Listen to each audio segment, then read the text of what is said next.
నవత టీవీకి స్వాగతం. తూర్పుగోదావరి జిల్లా జగ్గంపేట నియోజకవర్గంలో ఘోర రోడ్డు ప్రమాదం సంభవించింది.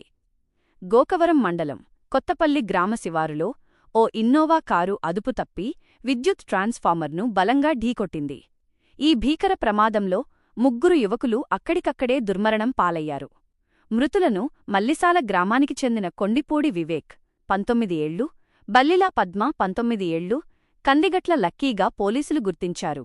జగ్గంపేట ట్రావెల్స్ నుంచి ఇన్నోవా క్రిస్టా కారును కందిగట్ల నాని అనే యువకుడు సెల్ఫ్ డ్రైవింగ్కు తీసుకున్నట్లు తెలుస్తోంది. వీరంతా గోకవరం వెళ్లి తిరిగి తమ స్వగ్రామమైన మల్లిసాల వస్తుండగా కొత్తపల్లి జీడిపిక్కల ఫ్యాక్టరీ సమీపంలో కారు ఒక్కసారిగా అదుపు తప్పి ఈ ఘోర ప్రమాదం జరిగింది. ఘటనపై సమాచారం అందుకున్న వెంటనే గోకవరం పోలీసులు సంఘటనా స్థలానికి చేరుకుని సహాయక చర్యలు చేపట్టారు. మృతదేహాలను పోస్టుమార్టం నిమిత్తం ప్రభుత్వ ఆసుపత్రికి తరలించారు.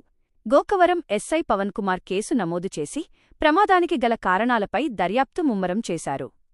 ఒకే గ్రామానికి చెందిన 3 యువకులు మృతి చెందడంతో మల్లిసాల గ్రామంలో తీవ్ర విషాద ఛాయలు అలముకున్నాయి.